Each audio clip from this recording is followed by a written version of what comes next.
So, I have a complicated relationship with the Amazing Digital Circus. When the first episode came out, I loved it, and I started covering it. Second episode came out, wasn't fond of it, decided to stop covering it. And episode 3 has brought me back around again. But today isn't about what I thought about the episode or the show, it's about what the show and episode told us about what the characters are going through. See, the Amazing Digital Circus has been quite blunt about how the human-turned-cartoon characters are trapped inside of it, how they fear abstraction, how they're on the brink of going mad. But this was the first episode where we went a little deeper into that, past the skin into the meat of the situation, at least for a couple of the characters. So let's start at the new episode, and let's start with Kinger. Episode 3 involves the gang's adventures in a haunted mansion.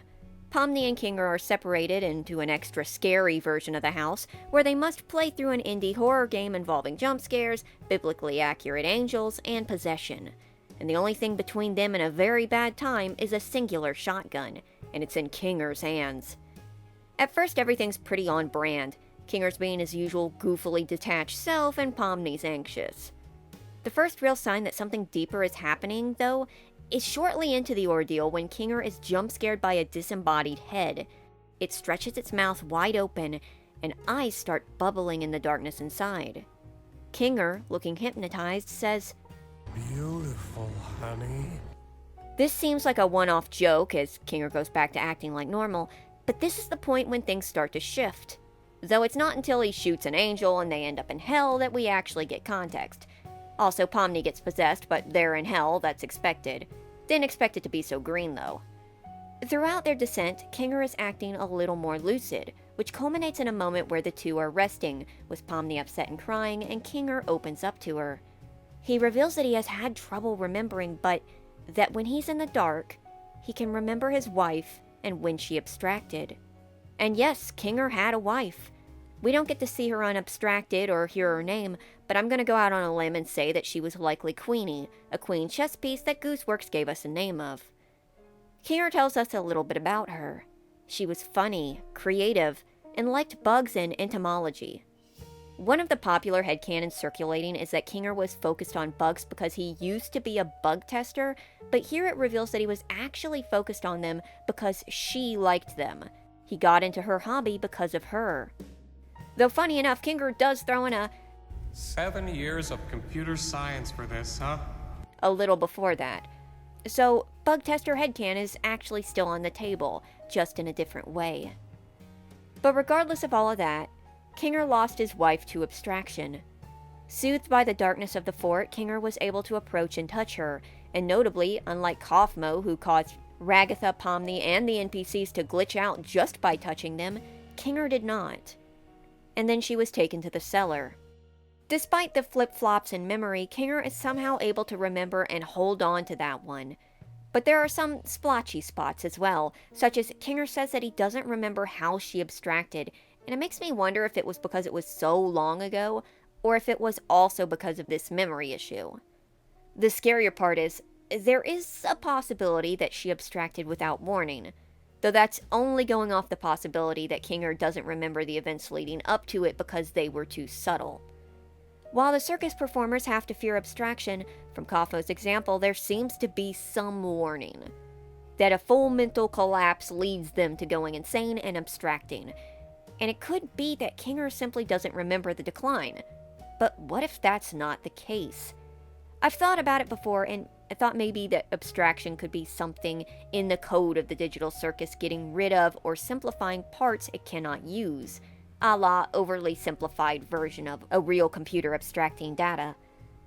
That Kinger's wife was deemed unnecessary for one reason or another and abstracted, and that is why she was able to be calmed down because she wasn't totally insane. But that's all speculation, and honestly, even if she just did go insane, it doesn't really take away from the situation Kinger is in, losing his wife to this cold, dark basement. Kinger, in the back of his mind, must know that if he abstracts, he'll be down there with her. Maybe that's why he's gone so long without abstracting, because he hasn't feared it enough to go completely crazy. But because he hasn't, he is forced to sit up here and wait until the eventual, whatever it is.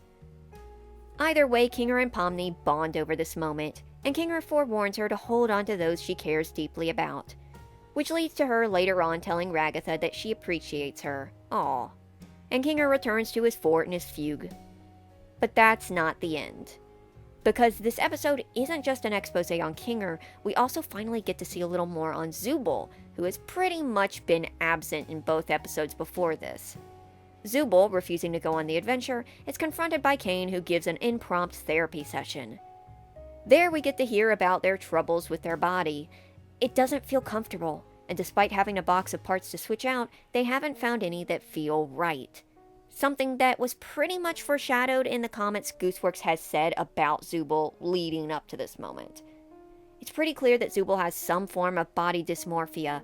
What isn't clear is if this was an issue that they brought with them into the circus, likely, or if this is just this body in particular that they aren't comfortable with, which, let's be frank, would be understandable as Zooble's body is awful. It falls apart all the time, their walk cycle is painful, their run cycle is awkward. Ugh. But I think the point here is that it's not just how dysfunctional the body is. The thing that is a little surprising is that apparently Zooble actually approached Caine about this problem at some point, and his solution was the box of parts. Admittedly, I was under the impression that Caine was so flighty that he was virtually impossible to get a one-on-one with. But this conversation happened, and Caine took the most literal avenue of fixing it as possible, and then deemed it fixed. But it isn't fixed. Zooble isn't happy, and because of that they refrain from adventuring. They try to explain it to Caine, they are pretty bluntly honest to Caine, but it just isn't working. Now that isn't to say that it doesn't get through to Caine. This is the first time we've seen this, but shockingly enough, Manic Pixie Dream Man here actually has some deeper layers. Talking to him is like talking to an empty rubber room, but he seems to be trying. That is, trying in his literal, lacking way of understanding. Unless he's a good actor, the problem here truly seems to be that Caine just doesn't understand. Despite the colorful, crazy circus, Caine's way of thinking is very direct and literal. Ironically, he can't understand abstract thoughts. Pomni asks for an exit, so he thinks, I would build an exit, but I don't know what I would put out there. A literal exit, not a way out. Zooble wants a body that's comfortable, so Caine gives them a box of parts to try to find the one that fits right, unable to understand that it's not just the parts. And this explains a lot of what Caine does and how he acts. He is surface level, goofy, and cartoony, but he doesn't understand nuance. And that's why the performers are struggling, because Caine simply cannot rationalize that the 24/7 tune treatment is wearing at them. Caine also cannot understand how abstraction and the fear of it affects them. He understands that they fear people who have been abstracted, surface level, but he cannot understand their fear of abstracting. But Caine is not as dumb or oblivious as he seems, for when Zooble tells him that, yeah, everybody hates your adventures, Caine, he denies it at first before it slowly sinks in, and Caine has his Pomni breakdown TM moment before getting snapped out of it by Zooble distracting him. Makes you wonder if that's why Caine can't focus on one thing for too long, because he is capable of processing information, and when he does, and when he starts to become upset, the circus destabilizes. The whole thing gets flickery and glitchy. He recovers fast, but only because he forgets. And yes, Caine has memory issues like Kinger. We didn't really pick up on it before because Caine is so flighty most of the time, you couldn't tell if it was an actual memory thing or his ADHD kicking in. But here he expressly says that he cannot remember things they have talked about. And this, along with a lack of understanding, also explains why after all these years he's never picked up a hint about what's going on at the circus. It's not because he doesn't care. It's because A, he doesn't get it, and B, when he does, he can't remember it. Have you heard of status quo is God?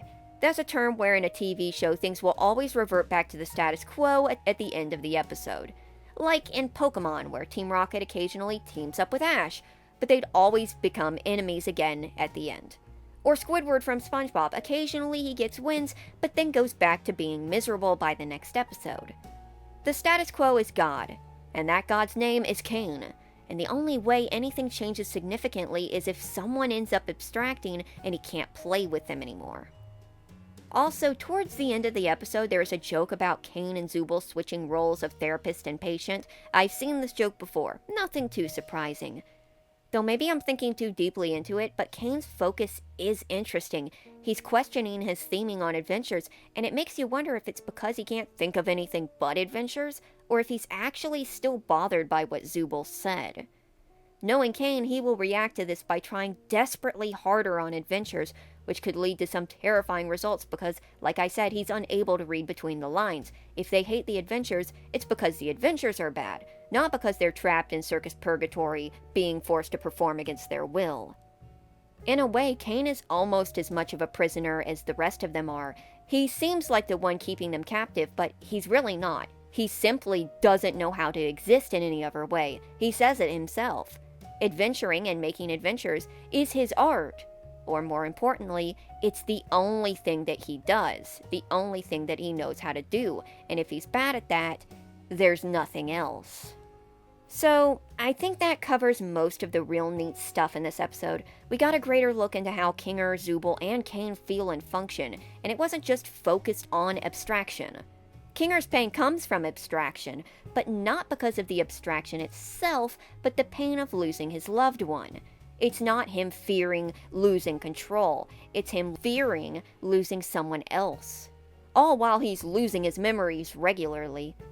Caine struggles and is possibly incapable of understanding these complex feelings, and Zooble dislikes their body but can't find a compatible, comfortable middle ground. So maybe now you see why I felt so compelled to take a deeper look. I'm not sure if I'm going to cover the whole series, but I wanted to unload some thoughts, and here we are. I hope you got something out of this, and thank you for watching.